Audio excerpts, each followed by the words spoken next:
What's good, people? Izzy Max here, back with Dan. How you doing? I'm doing well. Glad to be back. So we just got done with the power rankings. Usually they happen at season 3, but because of buys, or week 3, but because of buys, we decided to do it week 4. So all that got done. You watch that. This is coming out afterwards. So this is going to be the week 5 pregame. Dan, what are your thoughts on the season so far? We're creeping up on that halfway point. I think the season is shaping out to be pretty interesting. I think right now there's a pretty clear cut of probably 4 to 5 coaches that seem pretty locked into the playoffs. But underneath that, I think there's a pretty large scrum for playoff and wildcard spots because no one really seems out of it to me at this point, and that's really cool this far into the season. Like even the coaches that don't have any wins, they've both gone through some of the hardest parts of their schedule already. So right, like I think this moving forward, there's a chance for anyone to make playoffs still, and I'm glad that's where we are at this point in the season. Yeah, and I think people are starting to, like, the lower rung people right now are starting to really figure out their teams, so that's always good. And yeah, so let's go ahead and start with the transactions, and I'll go ahead and lead off. And that is Toxic dropping Frostmoth for Dragalge. We'll start at the bottom this week. I really like this one. I think he's trying to reformat kind of what he's doing with his team, and I don't think he's actually ever brought Frostmoth or it's actually ever done anything. And he really needs some offense. And Dragalge is kind of that immediate Trick Room style offense. I mean, it could even max with an Assault Vest outside of Trick Room and live some decent hits. But I overall like this trade. What do you think? Yeah, I like it as well. Frostmoth is a good mon, but it didn't really fit on his team with what he was trying to do. I do think Dragalge fits it a lot better. And like you were saying, the adaptability on Dragalge to let it hit as hard as it does, like it's a surprising amount of damage. I think that's something that'll really help him, and I'm gonna have to keep my eye out this week in our matchup. Yeah, and I really think he just picked Frostmoth after he's seen, not tooting my own horn, but like the success I had out of this low tier pick for myself. And it didn't fit, so I'm glad that he kind of transferred off of that. Yeah, absolutely. But looking at the next one, Hunter dropped Reboot for Flareon, and I was talking to Hunter a little bit about this as well. He didn't foresee any single matchup where he would want to even consider bringing Reboot, whereas Flareon, it has 130 attack, it's a fire type, it actually finishes his Fire Water Grass core because I don't really think Reboot counts because Libero. So it's something that it might not have a lot of uses, but it is at least that incremental improvement for his team and something that actually has to be on someone's radar because Reboot was on no one's radar and prepping for him. Right, yeah. I was kind of talking to him as well because we had a bunch of the same slides for the PR. And he was talking about, yeah, it's really good. I was like, well, you do have to remember, you're probably not going to max it your first turn because you want to proc that Guts. So he's going to be taking about 35% from that because you have to run Toxic Orb. But yeah, Reboot was on nobody's radar. Nobody was prepping for Reboot. So Flareon, I do think, has to be on people's radar, and it gets decent coverage, and it can be a really good threat. So I'm really glad to see that an actual mon is going to get used instead of Reboot. I just don't think Reboot is an actual Pokemon. So at least not here. I would agree with that. But what are your thoughts on Jess's transaction dropping the Incineroar for the Landorus? So her bye week is this week. If this was just a raw transaction, I'd be like, probably not. But because I do live with her, I know what her plans are. I really like this. She is kind of retooling what her team does. She tried drafting outside of her comfort zone, which led to some inconsistencies, team building and play-wise, which she's already made big strides in the transactions she's already had. And I think Landorus is just a great pick for her. Being able to hit both on physical and special sides. If you're going to hit on the physical side, you can set Sand for itself with like a max Rockfall and start getting that Sand Force damage. Or it's just a strong special Sheer Force monster undynamaxed. So I really do like this pick for her. What do you think? I like it as well. Incineroar has never really impressed me in draft. Every time I've faced it or really paid attention to a match in which it's come out, it just sort of sat there and died after getting Intimidate off. So I do think Landorus has the potential to have massive damage output, which is something that her team was lacking, especially in the fast mode, because even her fast mode, there's just base 100 physical attack for the Arctozolt. And yeah, the Vanillix has a bit more special attack, but I think this Landorus adds another dimension to that because you just slap a life orb on it, give it sheer force, and let it go to work. For sure, for sure. Yeah, it definitely does bolster that fast mode, which was currently just the hail mode and I guess Mimikyu.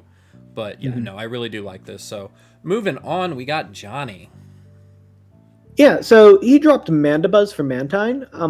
I like both of these Pokemon, so I'm not sure exactly where I fall on this, but Mantine has impressed me a lot more than I thought it would. I'm using it in a different league right now, and every time it comes out, it takes about half of the opponent's health worth of damage. Like, it just does that, and I don't understand how or why it does it because its stats don't make sense. It's really specially bulky. You just put a life orb on it, hit one max geyser, set your own rain, and it does so much more than you think it should. So I think this does help with his offensive problems, oddly enough, because Mantine doesn't seem super offensive, but it can help that way. And then the support options, Mandibuzz probably has slightly better support options, but don't sleep on, the Tailwind and Haze that Mantine can put out. But what are your thoughts? So before he had Suicune and Mandibuzz, which basically did the same things, but on different, different typings. And I feel like he was really kind of missing that water type. So I think he just elected to grab that water type again with some of the same support options in like the Tailwind and just being bulky and maybe being able to do a little bit more damage than the Mandibuzz. So I'm all for this one. I'm excited to see how it works because I know Johnny preps and plays like a madman, so Mantine will allow him to still do that. Yeah, absolutely. But what do you think about Burst's continuing rebuild of his team with the Tapu Fini for the Naganadel? So, I didn't like Tapu Fini on his team. That's first and foremost. I didn't like it. I don't really think Tapu Fini has been explored enough or kind of figured out in a draft format. In my eyes, I just think it's super weak and not worth a pick. But Naganadel really does kind of help his fast mode, and he was kind of having some damage output problems. But Naganadel is so frail. Granted, I think this was the best thing he could have picked up. So that's kind of my thoughts. It's the best thing that was available, and it does help with a lot of things that his team was kind of needing help with. Absolutely. Maybe Porygon Z in that slot fills a similar role. Maybe and has slightly higher damage output, but I understand why he got Naganadel. But with the way his team is currently constructed, I do see it as an upgrade, but it doesn't fill all the gaps that needed to be filled. The first moment I saw this transaction, like, I absolutely loved it because I immediately forgot that he'd traded away Togetic, and Togetic has perfect defensive synergy with Naganadel. And if he had that, I would have said this was the best transaction all season. But without it, I still think it's an improvement for his team. But there's still that one gap that needs to be filled to make sure that he really covers this new sort of compounding ground weakness a lot of his top end has. Oh, yeah, because Mandibuzz, Rhyperior, and now Naganadel. Yeah, all of his main offensive threats are weak to ground. Yeah, Magnezone. Or Magnezone. What did I say? Magneton? Yeah. Mandibuzz. Oh, that's right. Yeah. But yeah. No, but yeah. I overall like it. I think it's an upgrade. I do think it's an upgrade. If he picked up something like Butterfree in the future as a redirector that had a flying type on it, I think that would be massive for his team. Yeah. I like that. I really do. Yeah, I could actually see that going because I know he said he's not done. So yeah, no, pretty good. Next up, we got Charles. So Charles dropped Heliolisk and picked up Heracross. Heracross just hits a lot of things really hard, and that's what it does. It just sort of drops a horn on someone and hopes that it does enough damage to take them out. It is 4 times weak to flying, which is very unfortunate, but Heliolisk didn't really have a huge role on his team. He wasn't setting the sun very often for the Heliolisk to take advantage of its ability, so I do think overall I like this transaction, but I am always wary of those sort of quad weaknesses, especially when it's to best Dynamax attack in the game. But I do like it overall. Yeah, I mean, Heliolisk, first of all, he already has Manectric with Lightning Rod, so it's probably a better ability in the first place. And then he does have the Gastrodon for that water immunity, and it's a better water immunity than Heliolisk can offer. So I do think Heliolisk was just kind of a dead mon on his team. And again, kind of offense is kind of a struggle for kind of what he's built so far. And I do think Heracross can really help a lot with that. And he does have some good supporting options to kind of help that Heracross with those flying moves. So again, I think it's a pure upgrade. I think it's the best option he could have grabbed. So yeah, next is going to be you. I figured you would drop Colossal. I think before you drafted it, it was between these two mons anyway, and I said you don't want Colossal. So you ended up dropping it anyway, and you picked up Azelf. Really good for your faster mode. I know your team is kind of middle of the rang in speed tiers, well, of course, without like a Tailwind or anything, and Azelf is super fast, hits really hard, can be kind of frail at times, but I think it really makes up for that in its speed and its offense. So why did you drop Colossal? So actually, Azelf wasn't what I was considering picking up instead of Colossal. It was something I just sort of came to for the transaction period. But for a couple weeks, I've been thinking Colossal didn't feel the best on my team, not because I couldn't use it, because there were a lot of opportunities where I could use it, and I think it would have been great. But my team just feels really strong even without using the Colossal. Like, I'd start every week and be like, okay, I trigger Colossal immediately because they don't have a way to stop it, and then I'd plan from there, and then I'd sit next to that and be like, okay, and I Dynamax Primarina, Garchomp, or Arcanine. Right. It just felt more consistent, gets rid of a quad weakness.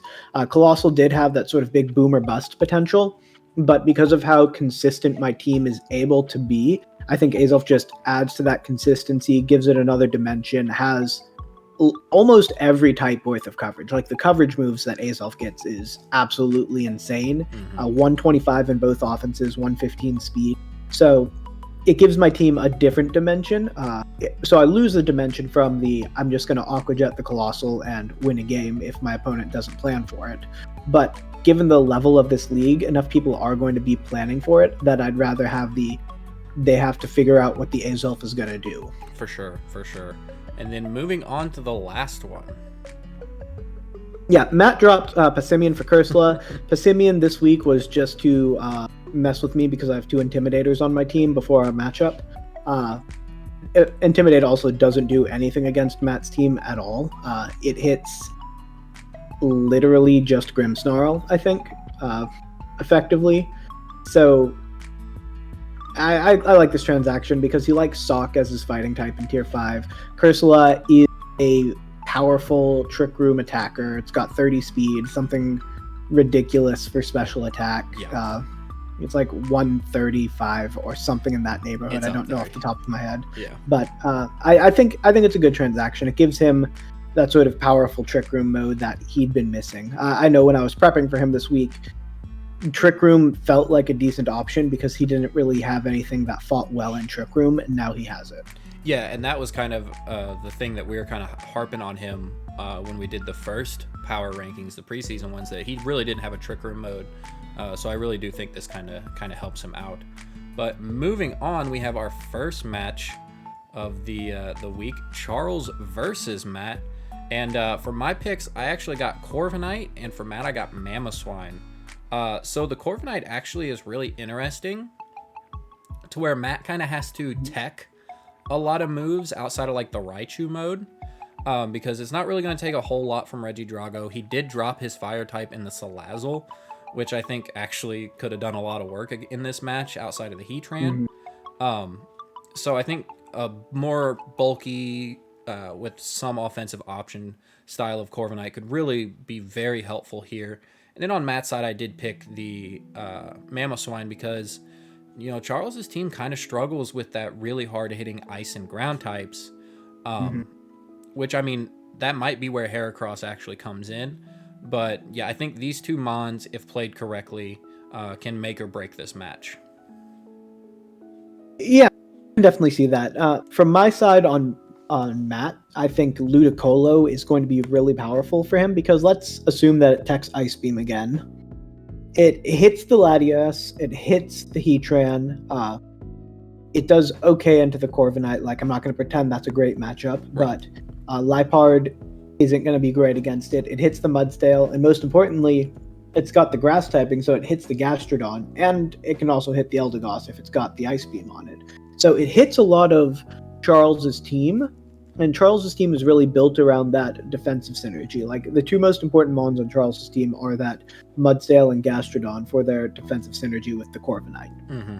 So I think the way that Ludicolo really limit his ability to have defensive synergy makes it the most important in this matchup. But on Charles's end, I picked the Lipard because he struggles with damage output at times, but he does have some powerful physical attackers, so I think Fake Tears is going to be important. Charm into the Mamoswine is something that I thought was really important in my matchup with Matt, so that's what I had on Purloin. It also has access to a form of speed control, and most importantly, it has priority Sunny Day, which would also help to cripple the Ludicolo, which does so well into Charles. Matt might bust out the Choice Scarf Rain Dance Pelipper again, but if he doesn't, then I think that it's a pretty similar matchup to last week, where I found Purloin to be really important in the matchup, and Lipard's just better Purloin. Yeah, for sure. I can see that. This is definitely going to be a matchup of very good defensive pivoting against very good offensive strategy. So this is actually going to be one of the more interesting games this week, I think. Moving on, we're going to have Burst and Ryan. So why don't you go ahead? Yeah, so the first thing I noticed looking at this matchup, and we sort of touched on this in Transaction as well, is that a lot of Burst's offensive threats are weak to ground attacks. This Marowak hits everything but the Urshifu and maybe the Jellicent on Burst's team. So that's something that I think is going to be a really big deal for Ryan. Is he's gonna be able to put in a lot of work with this Marowak, especially if he's protecting it with the Indeedee, and it just threatens so much of Burst's team. That's also why I have the Jellicent for Burst, because again, I think the bulky water types are what Ryan has the potential to struggle most with if the Raikou isn't being utilized in a hyper offensive way. So I just think that that sort of bulky water pivot, maybe even trying to set Trick Room to underspeed Ryan and try and turn this into a Rhyperior game, is going to be his best shot, because I don't think he can damage race the Marowak this week. But why don't you tell me a bit about Rhyperior and Blaziken? So before I touch on those, this is why I'm not a huge fan of the Naganadel quite yet. This would be a great match for that Finny, because Ryan's offense outside of like the Raikou really can't deal with that Finny too well. But that sucks. But I do think Rhyperior actually is really, really good. We've seen it be very bulky and take some super effective hits, especially on that physical side. And even when we seen it take a Muddy Water from the Milo, it was single target. So I do think Rhyperior can come in and just be that bulky wall that is just dishing out so much damage. Do be careful with Lightning Rod, but I do think that Rhyperior is going to be one of the main sources of just straight damage. Alternatively, I picked the Blaziken because of its coverage, not so much because of the Mon itself, but all of its coverage, it can tech ground moves, it can tech rock moves, fighting, flying, fire, blah, blah, blah. The list goes on with Blaziken. So Blaziken theoretically can tech a move to hit every single mon that Burst has. So just depending on how Ryan builds it, I think that's actually going to be one of the more important, maybe late game mons if the Blaziken is prepped for that kind of role. So I do think the Blaziken will be very important, more so for Burst to prep for, not so much for Ryan to prep with. Yeah, I could definitely see that. I do think that after the transaction, this matchup is slightly rougher for Burst than it was before it, but I understand he's also going through a team rebuilding phase, and this is going to be an important part of it. So maybe he's willing to take the negative in this matchup to give himself more positives in the future. For sure. And that's a decision that I can absolutely respect. Oh, for sure. 100%. 100%. Next is me. Okay, so we have you versus Toxic.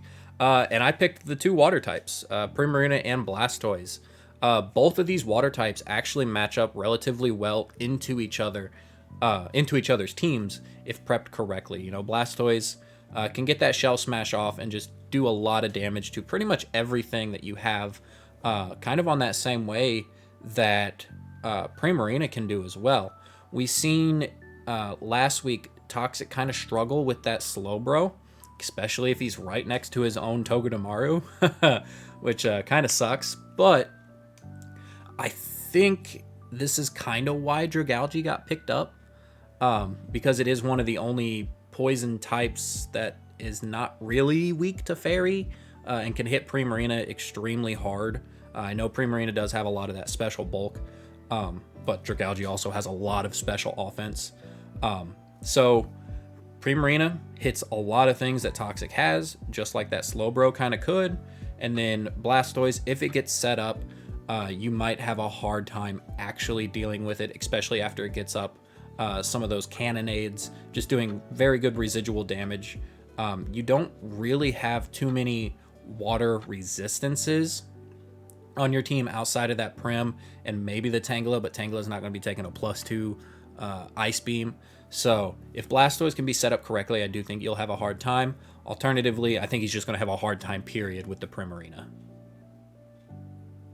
I can definitely see that. I haven't done too much prep work on this matchup yet, so I would say something much more insightful here. But you just did more prep than I did on this matchup so far this week, so I can understand that and respect that, and I will be looking at Primarina sets very closely this week in case I decide to bring my kill leader again. And I will preface this again, like I will say this every week. We look at these matches 5 minutes beforehand. So if I revealed anything for you, Toxic, I'm sorry, but that's just what I think, as well as everybody else. So moving on. Yeah. Primarina is getting 3.5 kills a week. It's probably coming again. All right, moving on. It's all you. Yeah, so you're matched up against Dark. I picked the Tangrowth and the Dracozolt for this matchup. The Dracozolt really hits a lot of your team pretty hard, not necessarily super effectively, but it does do a lot of damage to most of your comp. And I think it's also going to be his main form of damage, because if I'm in Toxic shoes and I see Chandelure, I don't want that into Dracovish. If I see Milotic, maybe I want Milotic, but the Tangrowth is threatening. The Tapu Lele is going to do a decent amount of damage, and you don't really have a way for his Milotic to trigger. His team just has a really weird offensive matchup into your team. And I do think a large chunk of his damage is going to have to come from this Dracozolt. But looking at your team, I think the defensive abilities of Tangrowth, especially the physical defense, is going to be really important this week. I know you haven't run Redirection and support Tangrowth very much, but I think it does a lot against Dark's team.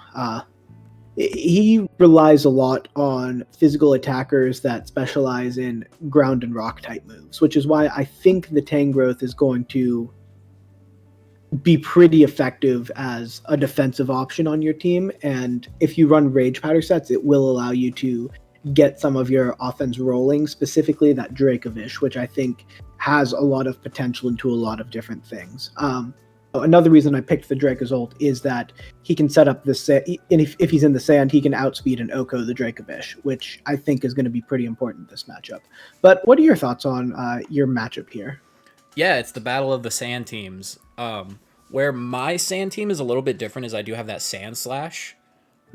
His has the Lycanroc, which it's a Lycanroc. It's a rock type, so it doesn't really have an immunity like Sand Slash does. Right. And of course, Sand Slash is immune to the main stab of the Dracozolt. But outside of it's that, still like Max Dragons. oh well, yeah. But it's gonna be interesting. My offense, I think, is better than his, but I think some of his defensive utility throughout his comp is better than mine. But yeah, it's going to be very interesting. Just me having to force Amon to have safety goggles, I think, is actually going to be huge in this matchup. Yeah, that's kind of all I got. I really haven't looked at it. We play on Friday, so. Yeah, I also play. Same deal. Yeah, so we haven't really looked at these. But yeah, I know how he plays. He knows how I play. It's going to be a good game. I bet he gens a new team this week. He has to. Hot take. Next up, we have Dina versus Hunter. This is interesting. I actually picked Clefable and Snorlax. So Clefable, and I've already discussed this in the PRs. Clefable is kind of the center point around Dina's offense. Without that Clefable, I feel like some of the offensive options can kind of just crumble. And especially in a matchup like this, when you have hard hitters like the Metagross, the Thundurus, and the Snorlax, you really need to be leaning on that Clefable, because Snorlax can just boost to Oblivion and then just completely wipe you out. Same with kind of the Metagross and like a weakness policy set. And the Clefable really kind of just stopgaps all that setup option that Hunter has. Alternatively, if Hunter can just deal with the Clefable, I do feel like Dina is going to kind of struggle with that Snorlax. Because inside a Trick Room, other than Escavalier, it underspeeds everything she has. And then outside of Trick Room, her main offensive options outside of Cinderace are special.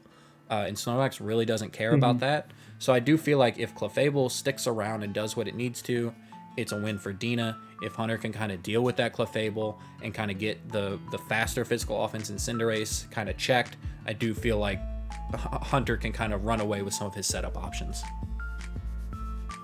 Yeah, I can definitely see that looking at the way this matchup has the potential to shake up. I picked Kingdra for Hunter, and I didn't pick Rotom Wash, but I picked the move. I picked just the move Will-O-Wisp for Dina, and that's also why I picked Kingdra for Hunter, because Metagross, Thundurus, Snorlax, Dusknoir, Scrafty. Those are his main. Scrafty. Those are his main attackers. They're all physical. Like, his attacker that does special damage are Appleton and Kingdra. So if you're able to chain some Will-O-Wisps together into Hunter's team, you're gonna really hurt a lot of his team. And I know Dina hasn't really run Will-O-Wisp as much this season, or at least hasn't clicked it as much as I would have thought to this point in the season, given her comp and some of her opponents. But I think this week, just the move Will-O-Wisp is going to be the most important thing for her team to have, and to just launch as often as possible into Hunter's team. And because of that, that's why I picked Kingdra as the strongest special attacker on Hunter's team to hit into Dina's team. It does hit a lot. It can outspeed the Cinderace, so it sort of forces the Clefable lead as well, because it will just Oko the Cinderace in the rain if she leads it next to Politoed. With Helping Hand, I think because it has Flash Cannon, it comes close to Okoing the Clefable. Like, it can do a lot, which is why I think the Kingdra is going to be his best offensive piece. And outside of the Kingdra, everything else gets burned this week, is my bold prediction for the week. But I think it's a pretty close matchup overall. Oh, for sure. I think this is actually going to be one of the better matchups in the blue division, because they are fighting for that middle slot currently. So yeah, I'm really interested to see this one. Next up, we have Grant and Hector. Go ahead. Yeah, so Hector's been making a lot of transactions recently, most of which have been improving his team. But overall he's still very weak to ground and rock coverage. So for Grant, I picked Landorus Therian because it's going to run Rock Slide and some type of ground stab attack. And it's going to do a lot of damage to a lot of Hector's team. Like, if Grant brings this Landorus, it has 4v1 potential at times in this matchup. So it's something that if I were Grant, I would prioritize, and if I were Hector, I'd prioritize planning against. And I think part of that for Hector has to be the Persian because of the Fur Coat ability. It's going to take less damage from the Landorus. It's going to be able to provide support options. And with foul play into that Landorus slot, I know this because I ran Landorus last year. Landorus doesn't have to boost for foul play to do a lot of damage. So I do think that Persian's one of the better answers for Landorus on Hector's team. And that's why I selected it as my choice for him this week. But why don't you tell me a bit about the Steelix selection? Charizard, it's Charizard. Everyone gets that. But Steelix is really interesting. So for the same reason you picked Landorus, but to actually counter that Persian, I do think Persian is very important here. And Steelix doesn't have the highest attack stat, but it does have the highest defensive stat. So it can run that body press to really kind of obliterate even a Fur Coat. Persian really doesn't want to take that off of that defensive stat from the Steelix. And Steelix can kind of come in and just do a lot of damage to everything. It is also neutral to that Duraludon and can as well hit it with the defensive stat, even if Duraludon's dropping its attack stat with the max dragons. Aleki doesn't want to do anything to it. Charizard is awkward into it, but if Grant can get the read right, rock slides and everything, and it just kind of sits there. Vaporeon is kind of one of the bigger checks to the Steelix, but I do think this match is where Grant can kind of use some of those lower tiered options that he's got, because the bottom three I don't even think have ever come, and I do think this is a good time for that. Charizard, however, again, hasn't come, but you're fighting the Sun team. So I do think Charizard actually kind of sees its first appearance, surprisingly, for week 5. Because the Venusaur is not really going to be doing too much to the Charizard, let's be honest. Landorus can do a lot, but if brought correctly, that Wildfire is going to start chipping down at that Landorus and just really help the other offensive options that Hector has to kind of help deal with said Mon, because after a few Wildfires, Vaporeon's going to be able to kill it with maybe even just a water move. It doesn't really have to be quad effective, so I think both of these Mons get their first appearance this week. Be kind of sad if they don't, because I really like Steelix and kind of want to see it do something. But I do think that these Mons do have a lot of potential. Yeah, I do remember I ran a Charizard team in Players Cup 4, and I would just one-shot every Landorus in the sun. So that is something to pay attention to. But I do think that this is a pretty interesting matchup this week and has the potential for a lot of weird stuff. Yeah, and this one is important for Grant. He really needs to pick up a win. So I do feel like he's going to kind of go all out for this one. Actually, that was our last one. So, match of the week.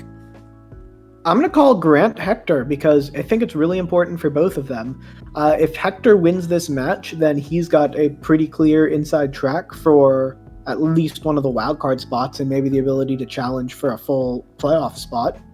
And Grant would be 4 games under 500 and basically have to win 4 out of 5 on the way in to have a shot at making the postseason. Whereas if Grant wins, he picks up his first win and he picks up a bit of a tiebreaker over Hector as well. And then the hardest part of his schedule is over. Like he ran Murderer's Row through his first 3 games. His opponents have a combined 2 losses through 3 weeks.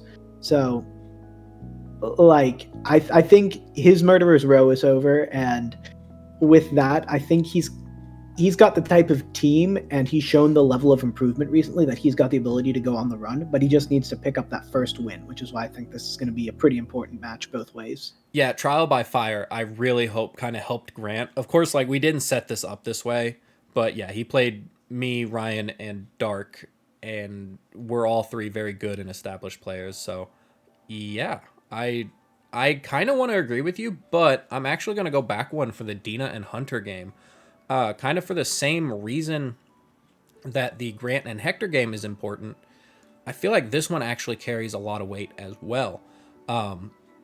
Your division has a little bit more on that top end compared to the red division, but that middle part of you guys is extremely tight, to whereas the entirety of the red division is tight, kind of 2 through 7, I think we have now. Whereas here, 3 through 7 is completely open, and they really are fighting for pretty much make or breaks. And I think this one is actually more big for Hunter than it is Dina, since she already does have 2 wins. But if Hunter doesn't pick this one up, I don't think his schedule is actually getting any easier. So I do think this one is very important. Yeah, Hunter and I don't know if we match up next week or the week after, but the schedule does not get easier for Hunter from this point on. No, and I think his out-of-conference games are actually really rough. I know at least one of them is me. Yeah, so I do agree. This is a high leverage game for Hunter for his chances of making the playoffs. So it is going to be something worth watching. Yep. So that's going to do it for us. The bye coaches this week are Jess and John. So lucky you. So yeah, that's going to be it. I guess we'll see you guys when we play our games. So peace.